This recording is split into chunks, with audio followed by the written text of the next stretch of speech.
마지막 시간에 관한 말씀입니다. 우리가 살펴보았던 그 디모데서의 말씀에 보면 사도 바울의 유언에 해당되어지는 말씀이 있었습니다. 그 말씀이 디모데후서 4장 말씀입니다.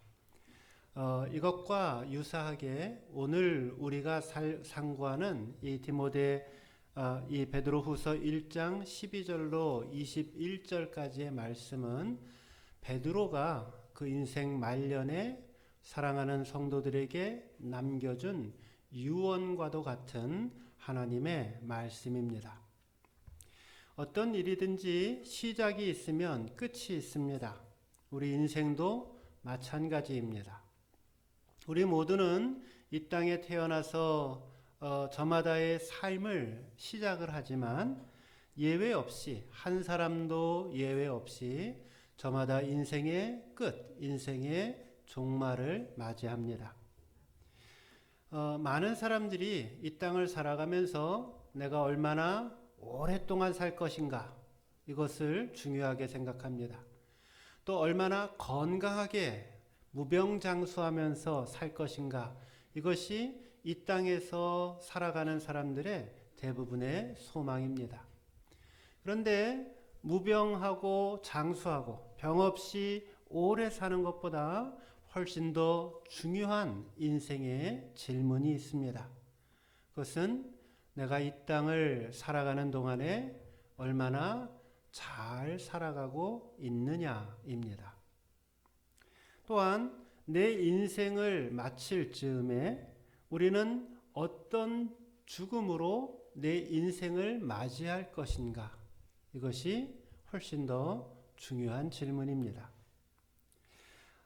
생각해 보십시오. 내가 죽게 되어지면 여러분들이 이제 죽게 되어서 관에 들어가고 사람들이 모여서 여러분들의 죽음과 또 이 세상에서의 마지막 시간들을 슬퍼하면서 울어줍니다. 그때 한번 생각해 보십시오. 사람들이 나에 대해서 어떻게 생각하고 어떻게 평가하고 또 어떻게 내 살아온 삶을 사람들이 이해할 것인가 혹은 생각할 것인가 한번 생각해 보십시오. 또 우리가 살아온 삶은 이렇게 내 주변의 사람들에 의해서 평가되기도 하고 또한 하나님 앞에서 우리의 인생은 또한 동시에 심판받기도 합니다. 그러므로 지혜로운 믿음의 사람일수록 자신의 마지막 시간을 아름답고 또 은혜스럽게 살아가고자 그렇게 노력합니다. 어떤 사람은 세상을 떠날 때에 돈을 많이 벌어서 자녀들에게 그 돈을 유산으로 남겨줍니다. 또 어떤 사람은 덕을 많이 쌓아서 그 덕을 자녀들과 주변 사람들에게 남기는 사람도 있습니다. 반면에 어떤 사람은 자녀들에게 아주 무거운 짐을 남겨주고 가는 사람도 있습니다. 혹은 부모가 지었던 그 죄악의 그 쓴 열매들을 자녀들에게 유산으로 불행하게도 그 유산으로 남겨주는 사람도 있습니다. 반면에 또 그런가 하면 어떤 사람은 자신이 살아온 그 아름답고 선한 신앙의 유산을 자신의 자손들과 자녀들과 주변 사람들에게 나누어 주는 사람도 있습니다. 사랑하는 성도 여러분, 스스로에게 한번 질문해 보십시오. 오늘 나는 무엇을 남기고 이 세상을 떠나고 싶으십니까? 저와 여러분 모두가 예수님을 잘 믿고 신앙생활 잘 하여서 남아있는 자녀들과 또 내 주변의 많은 사람들에게 좋은 신앙의 유산을 남기시고 선한 기억의 축복도 남기며 살아가는 복된 인생 되시기를 주님의 이름으로 축원드립니다. 사도 베드로는 오늘 자신이 죽을 날을 감지하고 있었습니다. 14절 말씀에 보시면 이는 우리 주 예수 그리스도께서 내게 지시하신 것 같이 나도 나의 장막을 벗어날 것이 임박할 줄을 알미라 하였습니다. 여기 보면 나도 나의 장막을 벗어날 것이 임박할 줄을 알고 있다라고 했습니다. 여기 나의 장막이라고 하는 말은 사람의 육체를 가리키는 것입니다. 곧 이 베드로는 자신이 육신의 옷을 벗고 하나님께로 갈 날이 임박하였다, 가까이 다가왔음을 감지하고 있습니다. 15절 말씀도 한번 보세요. 내가 힘써 너희로 하여금 내가 떠난 후에라도 어느 때나 이런 것을 생각나게 하려 하노라. 여기 베드로가 내가 떠난 후에라도 라고 이야기하고 있는데, 이 표현 역시도 베드로가 자신의 죽음을 암시하고 있는 말입니다. 사실 베드로가 이야기하고 있는 떠남, 여기서 죽음이라고 하는 것은 보통의 죽음이 아니었습니다. 늙어서 죽는 것이 아니었습니다. 그는 예수 그리스도의 복음을 증거하다가 자신이 십자가에서 예수님처럼 자신이 순교당할 것을 알고 있었습니다. 따라서 여기 내 육체의 장막이 떠날 날이 벗을 날이 멀지 않았다거나 여기서 떠난 후에라고 하는 이 말은 자신이 곧 복음을 전하다가 그 복음 전하는 대가로 순교의 이슬로서 사라질 것을 알고 있었다라는 말씀입니다. 사실 베드로는 처음 예수님을 만날 때에는 실패한 업으로 시작을 하였습니다. 그런데 그가 예수님과 함께 신앙생활을 하고 넘어지고 우여곡절도 겪으며 살아왔지만은 이제 그 마지막 시간에, 자신의 인생의 마지막 시간에 예수 그리스도의 복음을 위하여, 주님을 위하여 장엄한 순교자의 자리에까지 나아가는 승리의 삶을 살게 됩니다. 시작은 보잘것이 없었습니다. 그러나 그의 인생의 마지막은 하나님께서 기뻐하시고 하나님이 영광스럽게 받으시는 능력의 삶으로, 은혜의 삶으로 끝나가고 있었습니다. 사람은 시작도 좋아야 하지만 나중도 더 좋아야 합니다. 더구나 우리 그리스도인들은 더욱더 그렇습니다. 세상에서 함께 사업의 파트너로 만났는데 일거리를 받기 위해서 혹은 아니면은 좋은 관계를 만들기 위해서 아첨하고 또 신경 써주고 하면서 그렇게 시작이 됐다 하더라도 그 관계가 갈수록 좋아지지 않으면은 그 인간관계, 그 삶의 관계들은 오래 유지되어질 수가 없습니다. 믿음도 옛날의 일을 자랑하는 것으로 우리의 믿음 생활을 대신해서는 안 됩니다. 과거의 영광보다 오늘 현재의 영광이 하나님 앞에 더 멋있고 아름답고 귀하게 드려져야 되는 믿음의 인생인 것이고, 우리의 내일의 믿음이 오늘의 믿음보다도 더 아름답고 귀하고 멋진 삶의 헌신으로 베드로처럼 순교의 자리까지도 나아갈 수 있는 그런 믿음으로까지 우리의 삶이 나아갈 수 있어야 합니다. 내가 옛날에는 주님께 봉사를 열심히 했는데 그거 추억하면서 믿음 생활하면 그거는 말짱 도루묵이라는 겁니다. 말짱 도루묵이 뭔지는 잘 모르겠어요. 내가 옛날에 주님 앞에 이렇게 물질도 많이 헌신하고 시간도 많이 드리고 내가 노력 봉사도 열심히 해서 내가 주님을 열심히 했는데 하나님이 오늘 나에게 묻는 것은 너 지금 어떻게 하고 있니? 이거를 묻는다라는 것이죠. 내가 오늘 하나님 앞에 과연 최선을 다하여 나의 삶을 드리고 시간을 드리고 물질을 드리고 또 나의 마음을 들여서 주님 앞에 온전한 모습으로 나아가고 있는가, 그렇지 않은가를 우리 주님은 보신다라는 겁니다. 우리 가운데 어떤 분들은 가장 빨리 돌아가실 분이 앞으로 한 30년 정도 남으셨을 텐데, 그리고 어떤 분들은 한 50년 정도 남았을 텐데, 어떤 분들은 한 70년 정도 남았을 거란 말이에요. 근데 하나님 앞에서는 그날이 가까우면 가까울수록 어떻게 해야 돼요? 내 믿음이 점점 더 빛이 나고 아름다워지고 멋있어져야 됩니다. 여러분, 오늘은 목사에게 주어진 아주 좋은 특권이 한 가지가 있습니다. 여러분들은 앞에 보시면은 대림절을 맞이해서 앞에 이렇게 초를 3개를, 오늘은 셋째 주니까 대림절 초를, 예수님 그 탄생을 기다리면서 초를 이번 주에 3개를 꽂았습니다. 여러분들은 이 초를 보면서 참 주님의 탄생하심을 이렇게 기념하면서 바라보며 아마 예배를 드리실 것입니다. 저한테는 한 가지 더 큰 특권이 있는데, 저는 이 초의 불빛만이 아니라 이 초의 향기도 맡으면서 저는 지금 하나님 앞에 예배를 드리고 있습니다. 아주 좋은 향기입니다.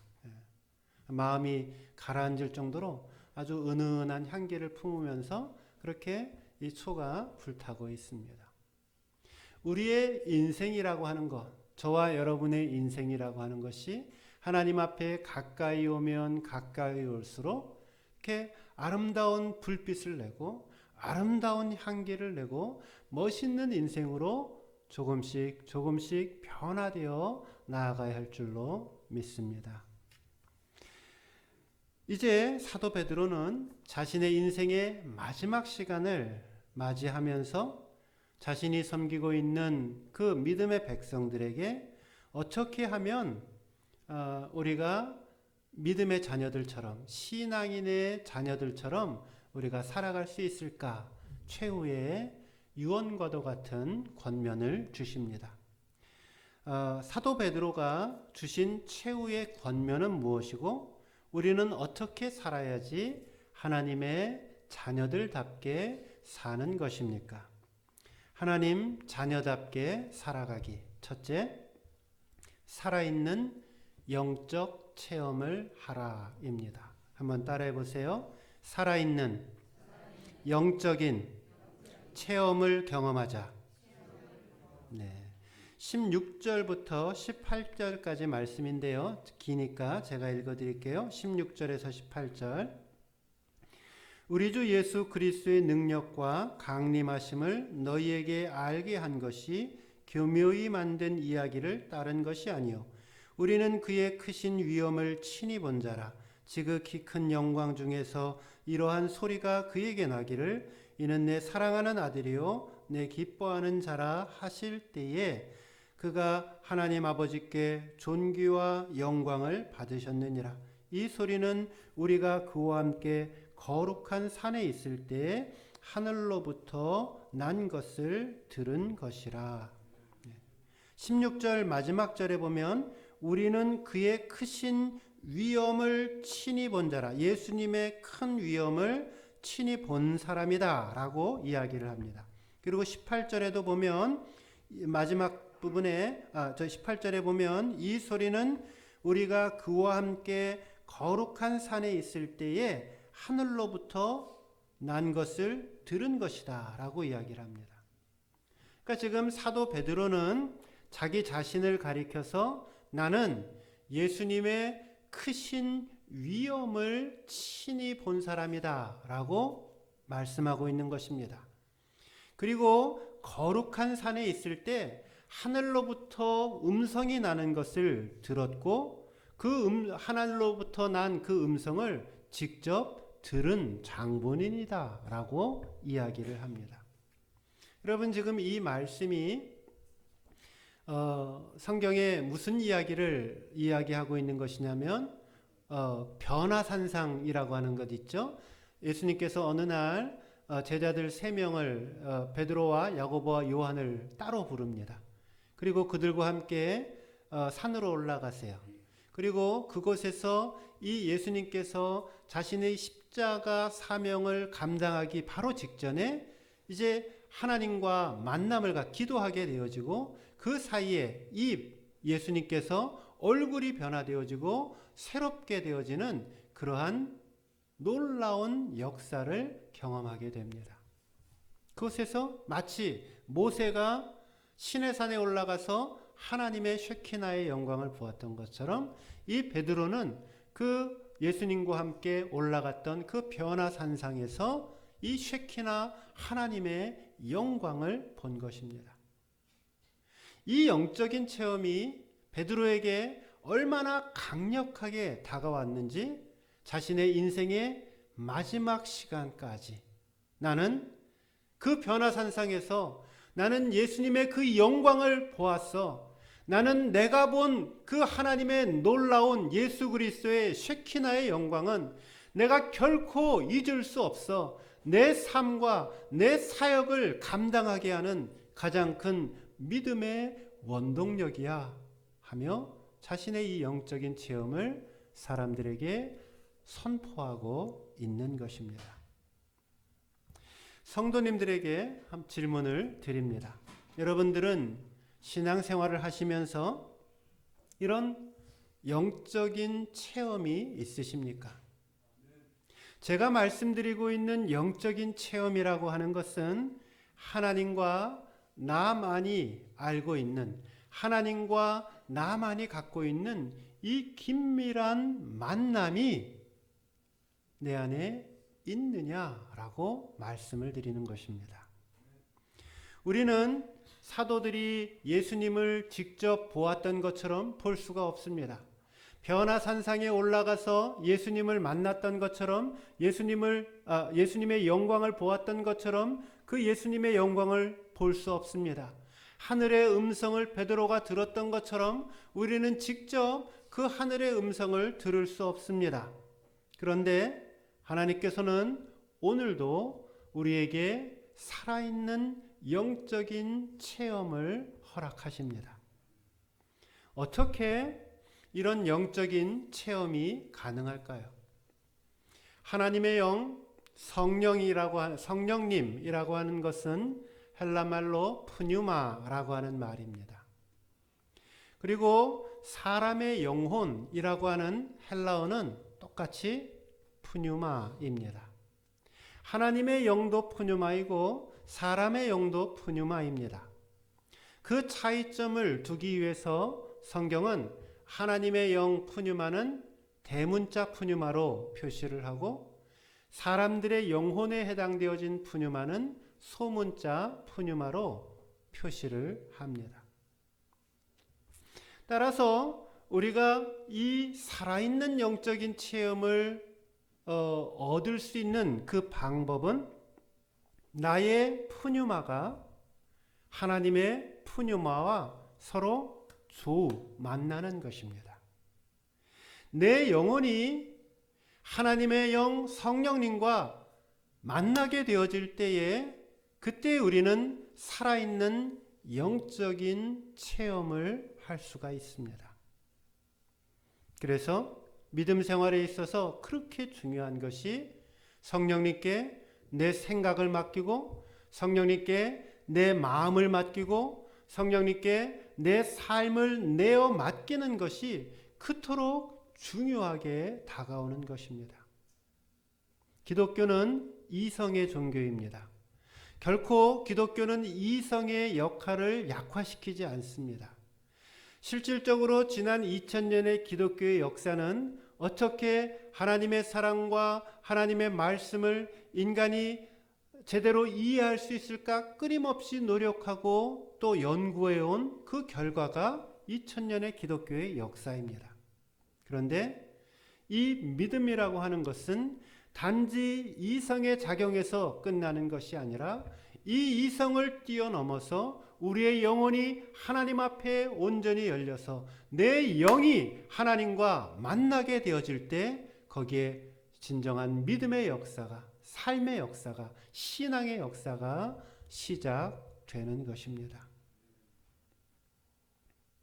내 영혼이 막힘이 없이, 내 영혼이 막혀 있는 것이 없이, 내 푸뉴마가 막혀 있는 것이 없이 하나님 영 앞에 완전히 온전하게 열려있게 되었을 때 우리는 능력의 새로운 살아있는 영적인 체험을 할 수가 있습니다. 찬양을 할 때요, 내 영이 하나님 앞에 온전히 열려있게 되어지면 그 찬양 속에서 역사하시는 하나님의 능력을 경험하게 됩니다. 내가 하나님 앞에 기도할 때에 나의 푸뉴마가 하나님 앞에 온전히 열려있게 되어지면 그때 그 기도 속에서 말씀하시고 역사하시는 살아계신 하나님을 만날 수 있게 됩니다. 하나님의 말씀을 들을 때에 내 영이 하나님 앞에 온전히 열려있게 되어지면 그 하나님의 말씀 가운데 역사하시는 하나님의 능력을 경험하고 살아있는 영적인 체험들을 경험하며 나아갈 수 있습니다. 매일 매 순간 내 매일의 삶을 살아갈 때에 내 영혼이 하나님 앞에 온전히 붙잡힌 바 되어지면은 내 삶 속에서 매일의 삶 속에서 역사하시는 살아계신 하나님, 능력의 하나님, 말씀하시는 하나님, 내 삶을 인도하시는 살아계신 하나님을 경험하며 살아갈 수 있습니다. 할렐루야. 사랑하는 성도 여러분, 하나님과 깊은 영적인 만남이 있으셔야 합니다. 하나님과 나 사이에 이 영혼이 온전히 열려져 있어서 하나님을 내 삶 속에서 경험하는 이 영적인 체험을 가져야 합니다. 바라기는 성령 하나님의 인도하심 앞에 또 성령 하나님의 전적인 다스리심 앞에 내 영혼이 활짝 열려서 살아있는 영적 체험을 경험하시고 내 삶 속에 직접적으로 말씀하시는 하나님의 능력을 경험하며 살아가시는 산 믿음을 경험하며 살아가시는 저와 여러분 되시기를 주님의 이름으로 축원드립니다. 두 번째로 베드로가 우리에게 주시는 두 번째 유언의 말씀은 다시 오심을 기다리는 삶을 살아라 라는 것입니다. 예수님께서 이 땅 가운데 다시 오시는 날을 기다리면서 살아야 한다라는 것입니다. 따라해 보세요. 재림신앙으로 무장하자. 사도 베드로가 그 인생의 마지막 시간에 저와 여러분들에게 알려주고 싶은 두 번째 소원은 무엇이냐면 우리의 신앙생활이 영적으로 살아있는 영적 체험을 해야 됨과 동시에 우리가 날마다 재림의 신앙으로 예수 다시 오심의 신앙으로 무장하며 살아야 한다 말씀합니다. 16절 말씀을 보세요. 여러분들이 읽어주시면 고맙겠습니다. 16절 시작.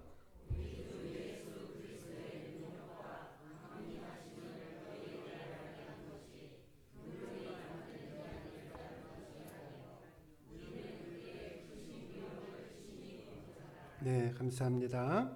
이 말씀은 예수님께서 지금 능력으로 강림하신다라고 하고 있는데 이것은 예수님께서 부활 승천하신 후에 재림하여 이 땅에 다시 오신다라는 약속의 말씀입니다.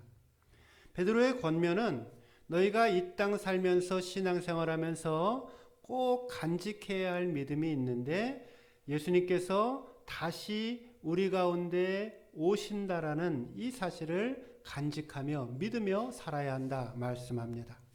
사실 오늘 본문의 중심 주제가 이 예수님의 다시 오심, 예수님의 재림입니다. 이 16절 말씀은 예수님의 재림이 교묘히 만든 이야기가 아니다라고 이야기를 합니다. 여기 교묘히 만든 이야기라고 하는 이 말이 헬라어 표현에는 미소스라고 하는 단어입니다. 이 미소스라고 하는 단어에서 영어의 미스라고 하는 단어가 나왔습니다. 신화라고 하는 말이죠. 그러니까 예수님의 재림이라고 하는 것은 사람들이 허구로 상상으로 만들어낸 신화와 같은 이야기가 아니다라고 베드로는 선포하고 있는 것입니다. 베드로 사역 당시에 재림이 없다라고 주장하는 그런 거짓 교사들이 있었습니다. 거짓 교사들의 공격하는 요지는 이것입니다. 사도들이 가르치고 있는 예수님의 재림에 관한 것은 믿을 만한 것이 못되고 사람들이 만들어낸, 즉 사람들의 고안품일 뿐이다 라고 가르치고 있었습니다. 그래서 이 거짓 교사들이 당시 교회들을 혼란하게 만들었고 교회의 우두머리였던 수장이었던 베드로는 이 예수님의 재림 신앙에 대한 사실을 명확하게 선포해야 할 이유가 생겼습니다. 베드로는 예수님의 다시 오심에 관한 근거로서 오늘 본문의 두 가지를 들고 있습니다. 첫째는 자신의 영적인 체험을 이야기를 합니다. 거짓 교사들의 주장에 반대하여서 베드로는 다른 제자들과 함께 보았던 변화산상의 그 예수님의 모습을 이야기를 합니다. 그리고 그 예수님께서 그냥 단지 한 인간일 것이 아니라 하나님의 아들로서 변화되어진 하나님의 모습으로 우리에게 다가오심을 증언합니다. 또한 두 번째는 하나님 말씀의 증거를 이야기를 합니다. 예수님의 재림이 확실한 것은 예수님의 부활을 본 많은 사람들이 있기 때문인데 그것보다 더욱더 확실한 것은 바로 주님의 직접적인 말씀으로서의 예언이 있었기 때문이라고 선포합니다. 저는 아주 어렸을 적에 신앙생활을 하면서 재림이 무슨 신앙생활에 큰 무슨 유익이 있나 이렇게 생각한 적이 있습니다. 내가 예수 믿고 하루하루 열심히 성실하게 살면 됐지 그렇게 생각을 하였습니다. 예수님이 오시든 안 오시든 그건 나와 상관없어 이렇게 생각을 했다라는 겁니다. 아마 우리 가운데 옛날에 저처럼 생각하시는 그런 분들도 계실 것입니다. 그런데 그렇지가 않습니다. 예수님의 재림에 대한 이 믿음은 그리스도인의 신앙생활에 있어서 매우 중요한 요소입니다. 한번 생각해 보십시오. 만약에 예수님께서 다시 오셔서 이 세상을 다스리시고 이 세상을 심판하지 않으신다라면 어떤 일들이 이 땅 가운데 일어날까요? 죄를 짓는 자나 열심히 하나님 앞에 사는 사람이나 그 사이에 무슨 차이가 있겠습니까? 우리의 행실과 우리의 모습과 우리의 믿음에 대해서 예수님께서 이 땅 가운데 다시 오셔서 심판하지 않는다라면 이 세상은 선과 악이 공존된 상태에서 혼란된 상태에서 아주 질서가 없는 그러한 상태로 전락하고 말 것입니다. 재림의 신앙이 오늘 나에게 있어서 중요한 이유는 내가 매일같이 하나님 앞에 서는 날을 준비하며 살 수 있도록 우리의 믿음을 새롭게 하기 때문입니다. 재림 신앙은 죄에 빠졌다가도 다시 나로 하여금 정신 차리고 내가 이렇게 살면 안 되지 라고 생각하게 해줍니다.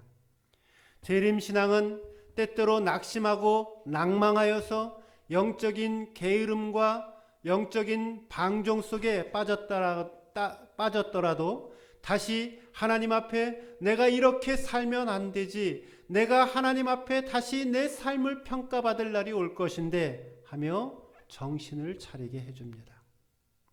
그리고 하나님 앞에서는 그날 내가 하나님 앞에 부끄럽게 서지 않기 위하여서 믿음의 이 선한 싸움, 이 믿음의 선한 경주를 끝까지 감당할 수 있게 해줍니다. 제 마음속에 아주 깊은 곳에 늘 저 스스로에게 묻는 중요한 질문 한 가지가 있습니다. 여러분들한테 드리는 질문이 아니라 저한테 제 스스로 하는 질문입니다. 그것은 내가 오늘 주님을 만난다라고 하면 나는 과연 어떤 모습으로 주님 앞에 설까입니다. 저는 이 질문을 늘 생각하면서 살아갑니다.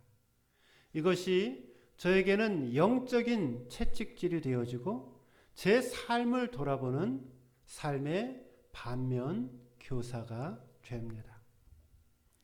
우리 주님께서는 이 역사의 종말 때에 우리의 삶의 심판주와 우리의 삶의 통치자로서 우리 가운데 다시 오십니다. 그리고 그날은 성경은 말하기를 도적같이 온다라고 이야기를 합니다. 또 우리 주님은 내가 진실로 속히 오겠다라고 말씀하십니다.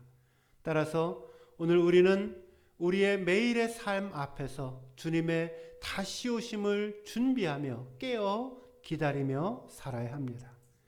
영적으로 졸며 깨어있지 못하고 잠든 자들은 주님이 다시 오시는 그날 주님을 기쁘게 맞이할 수가 없습니다.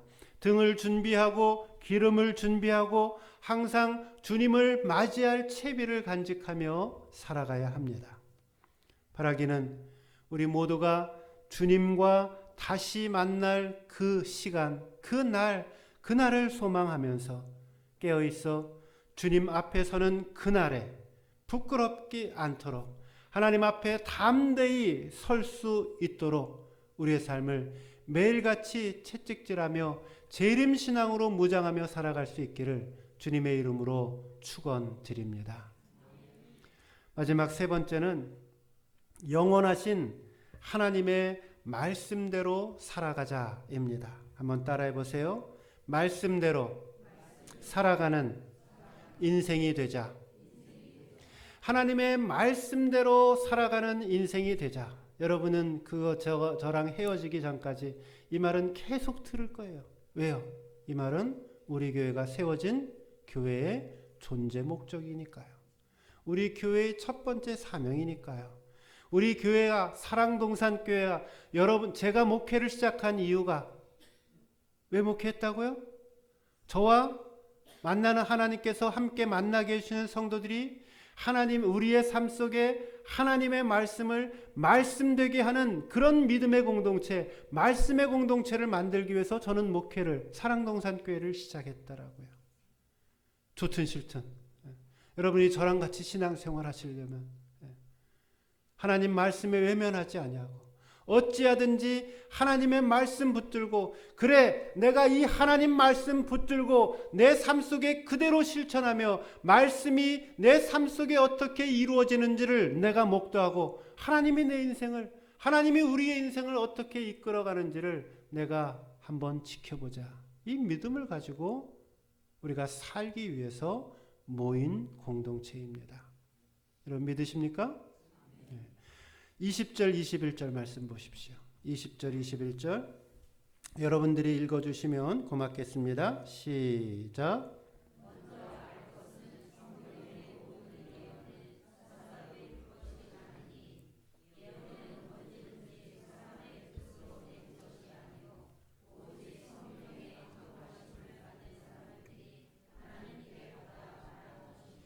네, 여기 먼저 모든 예언은 사사로이 풀지 말라라는 이 말씀을 한번 묵상해 보겠습니다. 여기 사사로이라고 하는 이 표현은 성경에 기록된 그 모든 말씀들을 내 개인의 뜻이나 개인적인 생각으로 풀으면 안 된다라고 말씀하는 것입니다. 그래서 전통적으로 캐톨릭에서는 이 성경 구절을 어떻게 해석했냐면 문자적으로 해석을 했습니다. 그래서 캐톨릭에서는 성경을 해석할 수 있는 권위가 누구에게 주어져 있냐면은 불행하게도 여러분들한테 주어져 있지가 않고 사제들한테만 주어져 있었습니다. 실제로 캐톨릭 성도들이 성경을 읽기 시작한 것은 아주 최근의 일입니다. 무려 1500년, 1700년 이 정도의 혹은 1800년 이 정도의 기간 동안에 캐톨릭 성도들은 오직 사제들에 의해서 해석되어진 말씀만 그들은 받을 수가 있었습니다. 그러니까 사제가 하나님의 말씀을 옳게 잘 분별해서 교회를 이끌어 갔으면 그 당시에 캐톨릭 교회는 그나마 하나님의 뜻을 이루며 살아갔던 것이고, 캐톨릭 교회 사제들이 하나님의 말씀을 자신의 유익과 또 사익을 편취하기 위해서 잘못 사용을 하면 그때는 그 교회가 흑암의 시기, 암흑의 시기로 들어가고 말았던 것입니다. 그런데 개신교에서는 이제 성경을 번역하게 되었죠. 그리고 모든 그리스도인들에게 이 하나님의 말씀을 읽고 접할 수 있도록 그 권한과 기회를 부여해 주었습니다. 그 이전에는 성경 말씀이 영어로 기록되어진 것이 아니라 라틴어로 기록되어졌고 헬라어로 기록되어졌어요. 그거 쉽지 않아요. 그거를 일반 성도들이 그 고전어를 읽고 그 말의 뜻을 기억한다? 몇십 년 걸려도 못하는 사람들이 많아요. 어려운 일이라는 거죠. 근데 이것이 당시의 사람들의 말, 영어나 혹은 아니면 독일어나 이런 말들로 번역이 되어지면서 이제 일반 성도들도 하나님의 말씀을 접할 기회가 생기게 되었습니다. 얼마 되지 않은 일이에요. 몇백 년밖에 되지 않은 일입니다. 그래서 이제 개인들도 하나님의 말씀을 읽고 묵상하고 해석하고 또 성령님의 인도 아래에서 하나님의 말씀을 매일의 삶 속에 적용할 수 있게 되었습니다. 이제 우리가 갖고 있는 저도 여러분들에게 어찌하든지 매일같이 하나님의 말씀을 읽으라고 권면하고 있고, 하나님 성령님께서 여러분의 삶 속에서 직접적으로 말씀하시는 하나님의 음성과 성령님의 음성 앞에 응답하며 살라라고 제가 그렇게 가르치고 또 목회를 하고 있단 말이죠.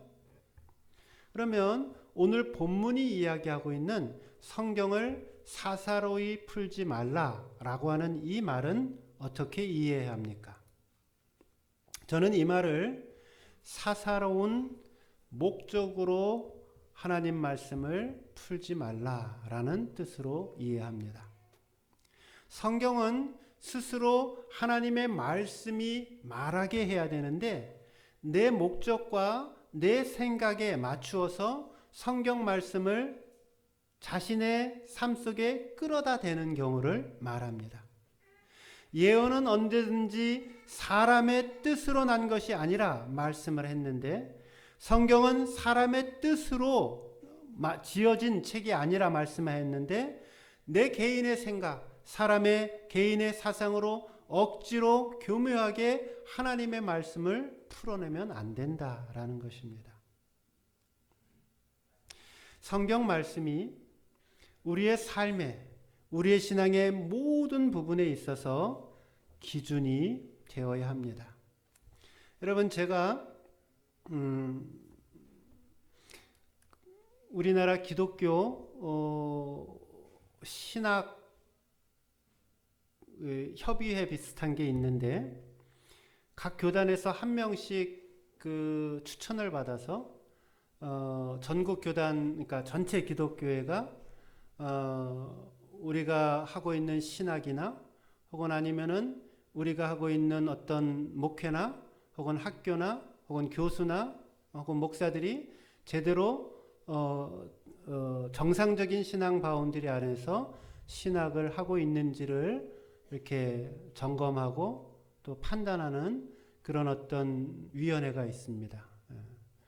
제가 한 3년 정도 그 일을 침례교회 교단의 대표로 일을 한 적이 있습니다.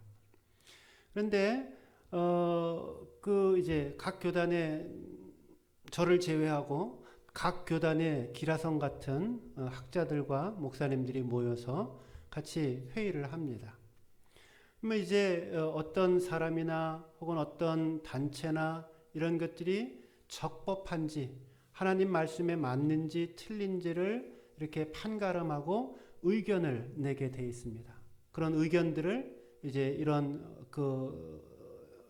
신학위원들이 내게 되어지면 그것을 토대로 뭐 무슨 이 사람은 무슨 이단 대책위원회 같은 데 보내서 이 사람은 이단이니 이단이 아니니 이런 것들을 결정하게 됩니다. 근데 어떤 한 사람의 신앙이나 단체가 이단이냐 이단이 아니냐, 그것이 사사로이 푼 어떤 사사로운 공동체냐 아니면 믿음의 공동체냐를 결정하는 중요한 기준이 있는데, 잘못되어지는 세 가지 기준은 다음에 세 가지입니다. 첫째는 예수님에 대한 잘못된 인식을 합니다. 기독론의 문제가 생기는 것이고, 두 번째는 성령님에 대한 잘못된 이해를 합니다. 성령님을 하나님의 제3의 인격으로 이해하지 않고 성령님을 어떤 이상한 기능이나 어떤 이상한 힘을 발휘하는 어떤 능력쯤 정도로 생각하는 이단들이 있습니다. 세 번째는 이 재림 사상에 관하여 잘못된 사사로운 의견들을 피는 경우들이 있습니다. 근데 이런 모든 것들 가운데 그것을 결정하고 판단할 수 있는 근거는, 우리의 신앙이 올바른지 그렇지 않은지를 판단할 수 있는 근거는 하나님의 말씀 가운데 다시 돌아가야 할 것을 이야기하고 있습니다. 성경을 사사로이 풀지 말라라고 했는데, 그러면 성경을 사사로이 풀지 않고 어떻게 풀어야 할까요? 성경 말씀은 하나님의 성령님의 감동을 받은 사람들이 성령님의 인도를 따라 쓰여진 말씀입니다.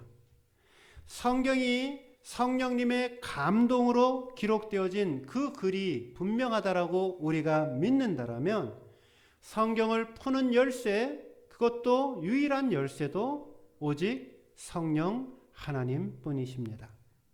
따라서 성경 말씀을 전할 때에 전하는 사람도 성령님의 감동 가운데 하나님의 말씀을 전해야 합니다. 하나님의 말씀을 받을 때에 하나님의 말씀을 받는 사람도 어떤 마음으로 받는 거예요? 성령 안에서 하나님의 말씀을 받을 수 있어야 됩니다. 말씀을 공부할 때나 개인적으로 읽을 때나 분명 우리는 성령님의 인도와 이끄심을 간구하며 하나님의 말씀을 받아 나아가야 합니다. 그래야지 그 말씀 가운데 임하시는 하나님의 살아있는 능력을 깨달을 수가 있습니다. 성경 말씀 중에 시편 119편 105절에 보면, 주의 말씀은 내 발의 등이요 내 길의 빛이니이다 라고 하는 말씀이 있습니다. 유명한 말씀이고 많은 사람들이 즐겨 묵상하는 말씀입니다. 하나님의 말씀은 무엇이냐? 하나님의 말씀은 내 인생 길을 비추어주는 내 인생길의 참 빛이 되어지고, 또한 동시에 하나님은 내가 매일매일의 삶 속에서 어두운 길 걸어갈 때, 후미진 골목길을 걸어갈 때, 혹은 굽이진 그러한 산길들을 걸어갈 때 내 발밑을 비춰주는 등과 같은 것이다 말씀합니다. 그러기에 하나님의 말씀을 통해서 우리는 영적인 구원을 받고 하나님 안에서 새 생명을 얻을 뿐더러 매일의 삶 속에 내가 어떻게 하나님의 뜻대로 걸어가고 내가 어떻게 하나님의 인도하심대로 살아갈지를 밝혀주는 지시등이 되어지는 것입니다. 그러므로 매일의 삶 속에 매일같이 하나님의 말씀을 붙들고 주님의 말씀을 가까이 하며 살아가야 할 이유가 여기에 있는 것입니다. 목사님, 나는 내 인생 앞길이 도무지 보이지를 않아요. 목사님, 나는 오늘 내가 어떻게 사는 것이 하나님의 뜻인지 잘 모르겠어요. 된장, 하나님 말씀을 가까이 하고 있냐고요. 하나님은 오늘도 말씀을 통해 내 삶을 이끄시고 성령 안에서 내 삶을 매일같이 인도하며 이끌어가고 있는데, 목사님, 난 모르겠어요. 된장 성경 읽으시냐고요. 하나님 말씀 가까이 하시냐고요. 매일의 삶 속에서 그 말씀 붙들고 하나님 내 인생 인도해 주세요. 하나님 내 인생 이끌어 주세요. 하나님 내 인생을 하나님이 인도하시는 가장 선하고 아름다운 길로 내 인생을 인도해 주세요. 마음은 그런데 된장. 하나님의 말씀이 내 삶 속에 온전히 붙들림 바 되어질 때에 그때 우리의 삶이 살아있는 신앙이 되어지고 말씀에 붙잡힌 신앙이 되어지고 진짜 참 능력을 경험하는 영적인 능력을 경험하는 체험의 신앙이 되어지고 주님과 날마다 동행하는 믿음의 삶을 살아갈 수 있게 됩니다. 2019년 오늘 며칠입니까? 12월 중간쯤 됐습니다. 한 2주 정도 지나면 다 마감합니다. 한번 더 생각해 보세요. 나는 과연 제가 여러분들 설교 말씀 잘 들은 건 잘 알고 있습니다. 그리고 하나님 말씀대로 어찌하든지 이렇게 내 삶 속에서 지키면서 살려고 하는 노력도 제 눈에 보입니다. 잘하신 겁니다. 근데 그것보다 조금 더 나아가야 돼요. 일주일에 한 번씩 밥 먹고 어떻게 우리가 살 수가 있겠습니까? 매일의 삶 속에서 내가 주님의 말씀 붙들고 살아갈 때에 거기에 진정한 영적인 능력이 있는 줄로 믿습니다. 다시 결심하세요. 혹 잘하신 분들은 박수를 쳐드리고 계속 잘하시기를 권면드립니다. 혹 내가 하나님의 말씀과 지난 2019년 돌아봤을 때 멀어졌다 생각되어지만 하나님 앞에 우리의 믿음을 다시 결심하시고 새롭게 도전하고 시작하기를 결단할 수 있는 얼마나 좋은 은혜의 시간 아니겠습니까? 주님, 내가 주님 말씀과 함께 살아가기를 원합니다. 연말 되면은 성경 읽기표도 나누어주고 경건의 삶 하시라고 권면도 드린단 말이죠. 오늘 집에 갈 때 뒤에 가보면은 있어요. 성경 읽기표. 안 하신 분들은 오늘부터 다시 하세요. 여러분, 내가 안 하고 있으니까 다른 사람들도 다 안 하고 있는 것 같죠? 올해만 해도 어떤 성도님은 자신이 올해 읽은 성경을 교회 앞으로 헌금 바구니에 넣어서 목사님 축복해 주세요 기도하면서 그렇게 한 사람이 2장을 낸 사람도 있단 말이죠. 1년에 나는 성경 완독을 2번을 한 거죠. 내가 안 한다라고 다른 사람들이 안 한다라고 착각하지 마시라는 거예요. 내가 안 하고 있으면은 내가 이상한 거예요. 그래서 말씀을 붙들고 다시 주님과 함께 말씀 안에서 성령 안에서 새롭게 내 인생을 다시 만들어갈 수 있기를 바랍니다. 저는 오늘 3가지 말씀을 드렸습니다. 바울의 유언 3가지였습니다. 첫째는 살아있는 영적인 체험을 하자. 어떻게 한다고요? 내 영이 하나님 앞에 온전히 열려서. 두 번째는 뭐라고요? 주님의 재림신앙으로 무장하자. 하나님 앞에 서는 날 부끄럽지 않게 나아가자. 세 번째는 하나님의 말씀을 붙들고 그 말씀대로 살아가는 인생이 되자. 기도하겠습니다.